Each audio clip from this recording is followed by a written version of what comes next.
ನಿನ್ನೆ ನಡೆದ ಬಸ್ ಅಪಘಾತದಲ್ಲಿ ಸಾರಿಗೆ ಘಟಕದ ನಿರ್ಲಕ್ಷ್ಯವೇ ಕಾರಣ ಎಂದು ವಿದ್ಯಾರ್ಥಿಗಳೊಂದಿಗೆ ರೈತ ಸಂಘದ ಪ್ರತಿಕ್ರಿಯೆ. ಇದು ಗದಗ ಜಿಲ್ಲೆಯ ಲಕ್ಷ್ಮೇಶ್ವರ ತಾಲೂಕಿನ ದೊಡ್ಡೂರು ಶಿಗ್ಲಿ ರಸ್ತೆ ಮಧ್ಯದಲ್ಲಿ ನಡೆದ ಅಪಘಾತ ಸಾರಿಗೆ ಘಟಕದ ನಿರ್ಲಕ್ಷ್ಯವೇ ಕಾರಣ. ಹಿಂದುಳಿದ ಶಿರಟ್ಟಿ ಮತಕ್ಷೇತ್ರದಲ್ಲಿ ಹಳೆ ಬಸ್ಸುಗಳನ್ನು ಬಿಟ್ಟು ಸಾರಿಗೆ ಘಟಕದವರು ವಿದ್ಯಾರ್ಥಿಗಳು ಮತ್ತು ಸಾರ್ವಜನಿಕರ ಪ್ರಯಾಣಿಕರ ಜೀವನದ ಜೊತೆ ಚೆಲ್ಲಾಟವನ್ನ ಆಡ್ತಾ ಇದ್ದಾರೆ. ಅಂತ ಹಳೆ ಬಸ್ಗಳನ್ನ ಬಂದ್ ಮಾಡಿ ಹೊಸ ಬಸ್ಗಳನ್ನ ಬಿಡಬೇಕು. ನಿನ್ನೆ ಅಪಘಾತದಲ್ಲಿ ಗಾಯಗೊಂಡ ಎಲ್ಲಾ ಜನರಿಗೂ ಪರಿಹಾರವನ್ನ ಒದಗಿಸಬೇಕು ಎಂದು ಲಕ್ಷ್ಮೇಶ್ವರ ಬಸ್ ನಿಲ್ದಾಣದಲ್ಲಿ ಬಸ್ ಅನ್ನ ತಡೆದು ರಾಜ್ಯ ರೈತೋದಯ ಹಸಿರು ಸೇನೆಯ ರಾಜ್ಯಾಧ್ಯಕ್ಷ ಬಿಟಿ ಚಂದ್ರಶೇಖರ್ ಅವರ ನೇತೃತ್ವದಲ್ಲಿ ವಿದ್ಯಾರ್ಥಿಗಳೊಂದಿಗೆ ಪ್ರತಿಭಟನೆಯನ್ನ ನಡೆಸಿದ್ದಾರೆ.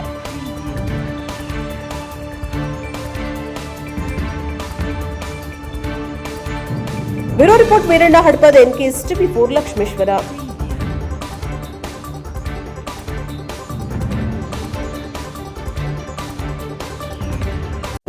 ಪ್ರತಿಭಟನೆ ಮಾಡುತ್ತಿದ್ದೀರಾ? ಉದ್ದೇಶ ಸರ್, ನಮ್ದು ಕಾನೂನು ಪ್ರಕಾರ ಇಂಟಿಮೇಷನ್ ಕೊಡಬೇಕು ಅಂತ ಅವ್ರು ಹೇಳ್ತಾರೆ ಸರ್. ನಮ್ದು ಇದು ಉದ್ದೇಶ ಅಲ್ಲ ಸರ್. ಈ ಸ್ಟೂಡೆಂಟ್ಗಳು ಕೇಳಿ ಸರ್, ಒಂದ್ಸಲ ಸ್ಟೂಡೆಂಟ್ಗಳು ಕೇಳಿ. ಇವರೆಲ್ಲ ಕರೆದಿದ್ದಕ್ಕೆ ನಾನು ಬಂದಿದ್ದೀನಿ. ಈ ಸ್ಟೂಡೆಂಟ್ಗಳು ಏನು ಹೇಳ್ತಾರೆ ಸರ್, ನಾವು ಓಡಾಡೋ ರೋಡ್ ಮತ್ತೆ ನಾವು ಓಡಾಡೋ ಬಸ್ಸು ಯಾವುದೇ ಕಾರಣಕ್ಕೂ ಒಳ್ಳೆ ಬಸ್ ಕಳಿಸಲ್ಲ. ಆ ಡಿಪೋ ಮ್ಯಾನೇಜರ್ ಕೇಳಿದ್ರೆ ಇರೋದೇ ಐದಪ್ಪ ಇದರಲ್ಲಿ ಹೋಗಿ ಅಂತಾರೆ. KSRTC ಡ್ರೈವರ್ ತಪ್ಪಿಲ್ಲ ಸರ್ ಇದರಲ್ಲಿ. ಇವತ್ತು ಇವ್ರು ಹೇಳ್ತಿದಾರಲ್ಲ, ಯಾರು ಪೊಲೀಸ್ ಡಿಪಾರ್ಟ್ಮೆಂಟ್ ಅವ್ರು ನಾನು ಗೌರವ ಕೊಡ್ತೀನಿ. ನಿಮಗೆ ಎಷ್ಟು ವರ್ಷ ಆಯ್ತಿದೆ ಎಸ್ ಸಿ ಕ್ಷೇತ್ರ ಅಂತ ಬಿಟ್ಟು ರೋಡ್ಗಳು ನೀವು ಕಣ್ಣಾರೆ ನೋಡಿದೀರಾ? ನಾವು ಸ್ಟ್ರೈಕ್ ಮಾಡಿದ್ರೆ ಮಾತ್ರ ನೀವು ಇಂಟಿಮೇಷನ್ ಕೊಡ್ಲಿಕ್ಕೆ ಕೇಳ್ತೀರಲ್ಲ. ರೋಡ್ಗಳಾಗಿಲ್ಲ ಅಂತೇಳಿ ನೀವು ಯಾವತ್ತಾದ್ರೂ ಆ ಸಂಬಂಧಪಟ್ಟ ಇಲಾಖೆಗೆ ನೀವು ಮಾತಾಡಿದ್ದೀರಾ? ಆ ಮಾತಾಡೋಕ್ಕೆ ನಿಮಗೆ ಧೈರ್ಯ ಇಲ್ಲ. ಪಬ್ಲಿಕ್ ಜೊತೆಗೆ ಪೊಲೀಸ್ ಕೈ ಜೋಡಿಸ್ಬೇಕೆ ವಿನಃ ಯಾವುದೋ ಅಧಿಕಾರಿ ಜೊತೆ ಕೈ ಜೋಡಿಸಬಾರ್ದು. ಇವರು ಯಾರ ಹಂಗಲ್ಲಿರೋ ಸರ್. ಇವರು ಪೊಲೀಸ್ ಅಂದ್ರೆ, ಕರ್ನಾಟಕ ಪೊಲೀಸ್ ಅಂದ್ರೆ ಓನ್ಲಿ ಸಿಂಗಲ್ ಆರ್ಮಿ ಇದ್ದಂಗೆ ಅವರು. ಇವ್ರ ಮೇಲೆ ಅಷ್ಟೇ ಗೌರವ ಇದೆ ನಮಗೆ. ಇವ್ರು ಮಾಡುವಂತ ಬೇರೆ ಬೇರೆ ಹಗರಣಗಳು ನಮಗೆ ಗೊತ್ತಿದೆ. ಅದ್ರ ಬಗ್ಗೆ ನಾವು ಮಾತಾಡಕ್ಕೆ ರೆಡಿ ಇಲ್ಲ. ಇವ್ರೇನ ಅಂತ ನನ್ನ ಮೇಲೆ ಕೇಸ್ ಮಾಡ್ತೀನಿ ಅಂತ ಮಾಡ್ಕೊಳ್ಳಿ ಸರ್. ಕೇಸ್ ಸರ್, ನನ್ನ ಉದ್ದೇಶ ಇಡೀ ಶಿರಟ್ಟಿ ಕ್ಷೇತ್ರ ಏನಿದೆ, KSRTC ಏನಿದೆಯಲ್ಲ, ಇವ್ ಫ್ರೀ ಬಸ್ಗಳು ಬಿಟ್ಟಿದಾರಲ್ಲ, ಸ್ಕೂಲ್ ಮಕ್ಕಳು ಓಡಾಡಕ್ಕೆ ಒಳ್ಳೆ ಬಸ್ಗಳನ್ನ ಬಿಡಬೇಕು. ಇದ್ದಕ್ಕಿಡ್ದು ಹೋಗಿರೋ ಬಸ್ಗಳನ್ನ ಬಿಡಬಾರ್ದು. ಒಂದು. ಎರಡನೇದು, ಏನು ಬಸ್ ಒಳ್ಳೆದಿದ್ರೆ ಸಾಕ ಸರ್. ರೋಡ್ ಸರಿ ಇರ್ಬೇಕಲ್ವಾ? ರೋಡ್ ಸರಿ ಇದ್ರೆ ಡ್ರೈವರ್ ಓಡಿಸ್ತಾನೆ. ರೋಡ್ ಸರಿ ಇಲ್ಲ ಅಂದ್ರೆ ಡ್ರೈವರ್ ಓಡಿಸೋಕ್ಕಾಗುತ್ತೆ ಸರ್. 100-120 ಜನ ಮಕ್ಕಳು ಓಡಿರ್ತಾರೆ. ಹಳ್ಳಿ ಸುಮಾರು 30-40 ಕಿಲೋಮೀಟರ್ ಹೋಗಬೇಕು ಬಸ್ಸು. ಅವಾಗ ಏನಾದ್ರು ಒಂಥರ ಆಯ ತಪ್ಪಿ ಯಾಕಡೆ ಹೋಗಿ, ನೆನ್ನೆ ನೋಡಿ ಸರ್, ನಿಮಗೆ ಗೊತ್ತಿದೆ, ಹೆಚ್ಚು ಕಮ್ಮಿ 30-35 ಜನ ಮಕ್ಕಳು ಕಾಲಿಗೆ ಏಟಾಗಿದೆ, ಕೈಗೆ ಏಟಾಗಿದೆ, ಕಿವಿ ಸೊಂಟ ಎಲ್ಲ ಮುರಿದಾಗಿದೆ. ರಾತ್ರಿ ನಾನು ಹೋಗಿ ವಿಷಯ ಮಾಡಿ ತಮಗೆ ಗೊತ್ತಿದೆ. ಇದನ್ನ ನನ್ನ ಉದ್ದೇಶನು KSRTC ಡ್ರೈವರ್ದೆಲ್ಲ ತಪ್ಪು. KSRTC ಡಿಪೋ ಮ್ಯಾನೇಜರ್ ಏನ್ ಮಾಡಿದ್ದಾರೆ, ಯಾವ ಕಳಪೆ ಬಸ್ ಇದೆ ಬಂದ್ಮೇಲೆ ಅದನ್ನ ಗುಜರಿಗೆ ಹಾಕ್ಬೇಕು. ಗುಜರಿ ಬೈಕ್ ಗಾಡಿಗಳನ್ನ ತಗೊಂಡು ಅವ್ರಿಗೆ ಸಂಬಂಧಪಟ್ಟ ಮೇಲಧಿಕಾರಿ ಇಲಾಖೆಯಿಂದ ಬರೋಂಥ ಬಸ್ಸನ್ನು ಅವರು ಇಲ್ಲಿ ಮೇಂಟೆನೆನ್ಸ್ ಮಾಡ್ತಾರೆ. ಅವ್ರೇನೋ ಸಪ್ರೇಟ್ ಬಸ್ ಮಾಡಿರೋದು ಏನೋ ಕೇಳಿದ್ರೆ ಸರ್ಕಾರಿ ನೀವು ಸಚಿವರಿಗೆ ನೀವು ಒತ್ತಾಯ ಮಾಡಬೇಕು ಸರ್. ಸಚಿವರಿಗೆ ಒತ್ತಾಯ ಮಾಡೋಣ ಸರ್. ಒಂದು ನಿಮಿಷ ಸರ್, ನನಗೆ ಸ್ಥಳಕ್ಕೆ ಸಿಗೋದಾರ, ಪ್ರಗತಿ ಸಿಗೋದಾರ ಸರ್. ನನಗೆ ಇಲ್ಲಿ ನಿಮಗೆ ಲಕ್ಷ್ಮೇಶ್ವರದವ್ರು ನಾವು ಕೇಳಬೇಕಾದವ್ರು ಯಾರು ಸರ್? ಇವರು ಮೇಲಧಿಕಾರಿ ಕಳಿಸ್ಬೇಕಲ್ವಾ ಸರ್? ನಾವು ಅಷ್ಟೇ ಸರ್. ಈಗ ಸರ್ಕಾರಕ್ಕೆ ಮಾಡ್ತಾ ಇದೀವಿ. ಮಾನ್ಯ ಕರ್ನಾಟಕ ಸರ್ಕಾರದ ಮುಖ್ಯಮಂತ್ರಿಗಳ ಸಿದ್ದರಾಮಯ್ಯ ಅವರೇ, ಸಾರಿ DK ಶಿವಕುಮಾರ್ ಅವರೇ, ತಮಗೆ ಗೌರವಯುತವಾಗಿ ನಾವೆಲ್ಲ ರೈತ ಸಂಘದವ್ರನ್ನ ಮುಡಿದ್ರೆಲ್ಲ ನಾವು ಕೇಳೋದಿಷ್ಟೇ. ಲಕ್ಷ್ಮೇಶ್ವರ, ಶಿರಾಟಿ, ಮುಂಡ್ರಿಗೆ ಈ ಭಾಗದಲ್ಲಿ PWD ಮಿನಿಸ್ಟರ್ ಯಾರಿದ್ದಾರೆ ಅವ್ರಿಗೆ ಹೇಳಿ ರಸ್ತೆಗಳನ್ನ ಸುಭದ್ರವಾಗಿ ಮಾಡಿ. SC ಕ್ಷೇತ್ರ ಅನುದಾನವನ್ನು ಜಾಸ್ತಿ ಕೊಡಿ.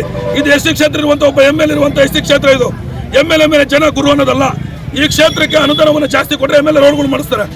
ಕೊಡೋದು ಅಲ್ಪ ಕೊಡ್ತೀರಾ ನೀವು. ಪ್ರತಿ ರೋಡ್ಗಳನ್ನ ಅಭಿವೃದ್ಧಿ ಮಾಡಕ್ ಬರೋದಿಲ್ಲ.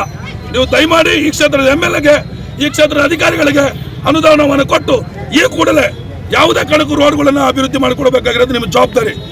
ಯಾವುದೇ ಕಾರಣಕ್ಕೂ ಅಭಿವೃದ್ಧಿ ಮಾಡಬೇಕು. ಮತ್ತೆ KSRTC ಬಸ್ಗಳೇನಿದಾವಲ್ಲ, KSRTC ಬಸ್ 15 ವರ್ಷ, 20 ವರ್ಷ ಆದ್ರೂ, 30 ವರ್ಷ ಆದ್ರೂ ಓಡ್ತಾ ಇದೆ. ಒಂದಿಷ್ಟು ಇಂತಿಷ್ಟು ಅವಧಿ ಅಂತಿದೆ. ಅದು ಕಳೆದ್ರೂ ಕೂಡ ನೀವು ಅದ್ರ ಮೇಲೆ ನೀವು ಸಾರಿಗೆಯನ್ನ ಬಿಟ್ಟಿದ್ದೀರಿ, ನಿಮ್ಗೆ ದುಡ್ಡು ಬರಬೇಕು ಅಂತೇಳಿ. ಒಂದೊಂದು ಕಡೆ ನೀವು ಸರ್, ನಿಮಗೆ ಗೊತ್ತಿದೆ, ಈಗ 2.5 ವರ್ಷದ ಹಿಂದೆ ಇಲ್ಲಿ ಯಾವುದು ದೊಡ್ಡೂರಲ್ಲಿ ಬಸ್ಸೇ ಕೊಚ್ಕೊಂಡು ಹೋಯ್ತು. ಅವ್ರು ಬ್ರಿಡ್ಜ್ಗಳೇ ಮಾಡಿಲ್ಲ. ಸುಮಾರು ಹೆಚ್ಚಿಗೆ ಒಂದು 100 ಬ್ರಿಡ್ಜ್ ಮಾಡೋದಿದೆ ಇಲ್ಲಿ ನಮ್ಮ ಶಿರಟ್ಟಿ ತಾಲೂಕು, ಲಕ್ಷ್ಮೇಶ್ವರ ತಾಲೂಕು, ಮುಂಡ್ರಿಗೆ ತಾಲೂಕು ಒಳಗಡೆ. ದಯಮಾಡಿ ಸರ್ಕಾರಕ್ಕೆ ನಾನು ಈ ಮೂಲಕ ಒತ್ತಾಯ ಮಾಡೋದೇನೆಂದ್ರೆ, ನಿನ್ನೆ ಆದಂತಹ ಘಟನೆ, ಆ ಮಕ್ಕಳಿಗೆ ಪರಿಹಾರ ಕೊಡಬೇಕು. ಆ ಮಕ್ಕಳಿಗೆ 2 ಲಕ್ಷ ರೂಪಾಯಿ ಪರಿಹಾರ ಕೊಡಬೇಕು. ಜೊತೆಗೆ ಎಲ್ಲ ರೋಡ್ಗಳನ್ನ, ಸುಭದ್ರತೆ ರೋಡ್ಗಳನ್ನ ಈ ಕೂಡಲೇ ನಮಗೆ 1 ತಿಂಗಳು ಅಥವಾ 15 ದಿವಸದೊಳಗೆ ಮಾಡ್ಕೊಡ್ಬೇಕು. ಬ್ರಿಡ್ಜ್ಗಳನ್ನ ಮಾಡ್ಕೊಡ್ಬೇಕು. ನಮ್ಮ ರೈತರನ್ನ ಓಡಾಡಲಿಕ್ಕೆ ದಯಮಾಡಿ ಬಿಡಿ. ನಮ್ಗೆ ಇಬ್ಬರು ಮಕ್ಕಳು ಇರ್ತಾರೆ. ದಯಮಾಡಿ ಅದನ್ನ ನೀವು ಪಾಲನೆ ಮಾಡಿ ಅಂತೇಳಿ ನಾನು ಈ ಮೂಲಕ ಕೇಳ್ತೀನಿ ಸರ್. ಡಿಪೋ ಮ್ಯಾನೇಜರ್ ಕಾನೂನಿಗೆ ಗೌರವ ಕೊಡ್ತಾರೆ ಸರ್. ಇವಾಗ ಪೊಲೀಸರಿಗೆ ಅವರು ರೆಸ್ಪಾನ್ಸ್ ಮಾಡ್ತಾ ಇಲ್ಲ. ಹೌದು ಸರ್. ಫೋನ್ ಹಚ್ಚಿದ್ರು ಅವರು ರೆಸ್ಪಾನ್ಸ್ ಮಾಡ್ತಿಲ್ಲ. ಅದ್ರ ಬಗ್ಗೆ ನಿಮ್ಮ ಅಭಿಪ್ರಾಯ ಸರ್? ಅವ್ರ ಅಭಿಪ್ರಾಯ ಏನಂದ್ರೆ, ಅವ್ರು ಮಾಡಲ್ಲ ಸರ್.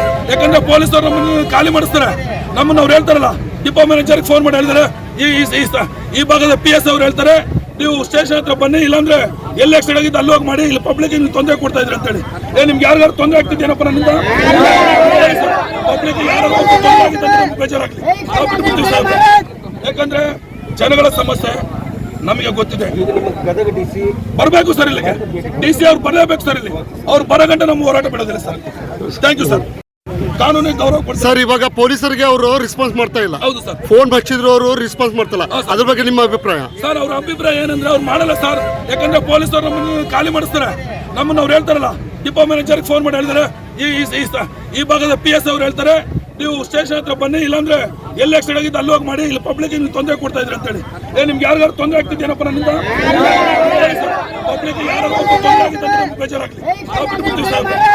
ಯಾಕಂದ್ರೆ ಜನಗಳ ಸಮಸ್ಯೆ ನಮಗೆ ಗೊತ್ತಿದೆ.